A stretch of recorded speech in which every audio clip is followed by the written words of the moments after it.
Yes. About what you just told Aaron, I was at work today, I talked to my boss, and he says, if you want to leave, please go ahead.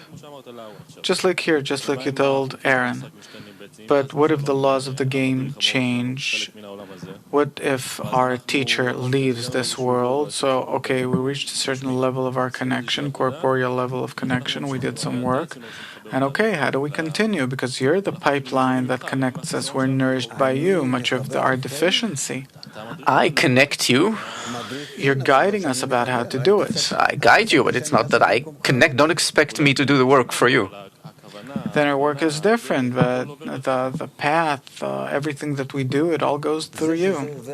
The fact that it comes through me, which is correct, it doesn't mean that I can perform the work in your stead. So what is your claim here? No, I'm not complaining about anything. My question is, Yes. how do we get along if, God forbid, our teacher will no longer be here physically to teach us on the physical level? If I'm gone? God forbid. So, yes, what? So say it straight. What happens if you die? God forbid. Not God forbid. All the more. What will happen? Someone else will come. Let's hope that he's worthy more than I am. And continue your guidance. What's the problem? Israel are not widowers. That's how it's written. And of course, that's how it needs to be. And what form it will take? We have this. We have our management. We have, I don't know what it's called exactly, a spiritual directorate. There is a mechanism to determine what needs to be done. Yes, of course. It's not that someone will just jump up and then say, I will rule now, I'm king. No. According to one's investment and ability, that's how it'll happen. That's how it'll be. And for now, I see it as a collection, a gathering of a few of my students, my veteran students, my older students, who are very devoted, and they'll manage all of this together. A 10.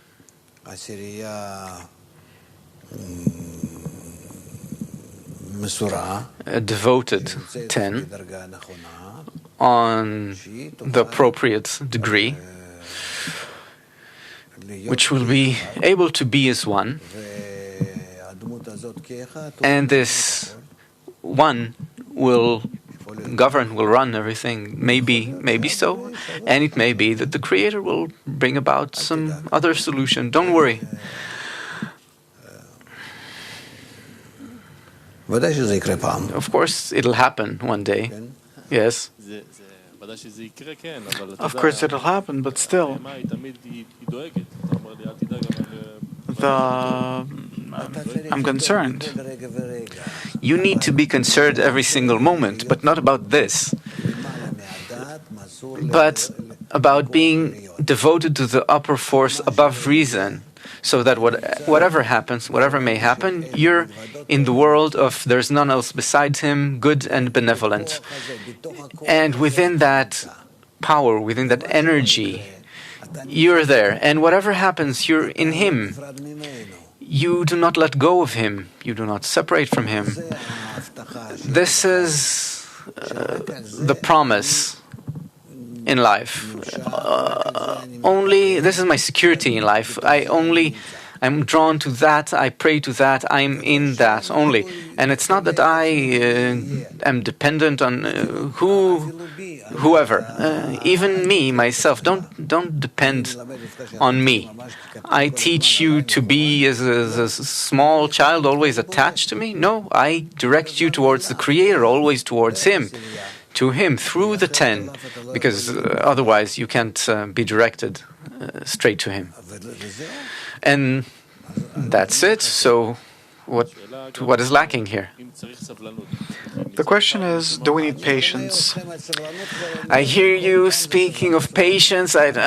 Patience, patience. What do you want with patience? It's the greatness of the goal, the importance of the Creator. That's what brings you to a state where you surrender and you accept these conditions without any criticism. Or you can be critical, but after criticism, accept them and that's it. Subjugation. Because who are you next to the upper force? I understand that you want things to take place as you wish them to and to determine this and that, but surrender means that you accept that there is none else besides Him. And you must take on His qualities as an example, according to which you need to construct yourself as a mini creator. That's what's demanded of the person. That's what needs to take place.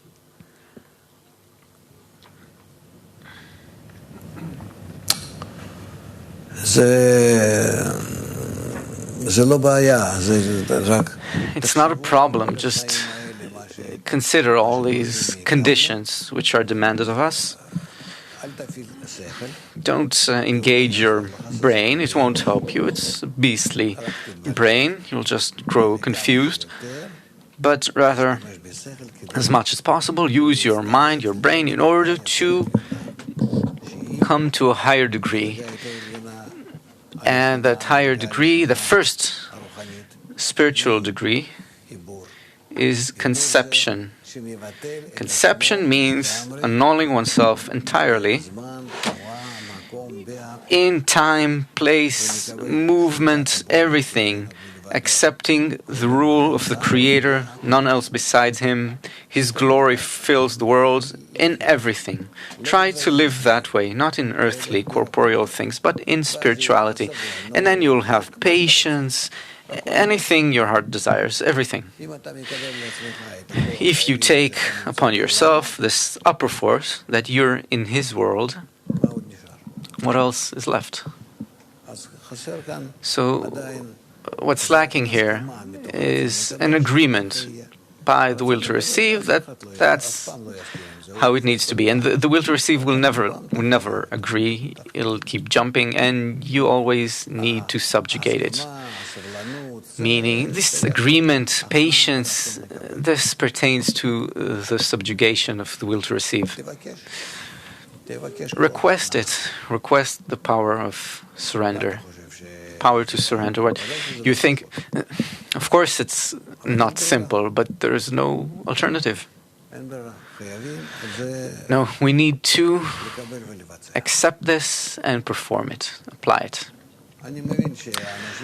I understand that people who come to the wisdom of Kabbalah cannot agree.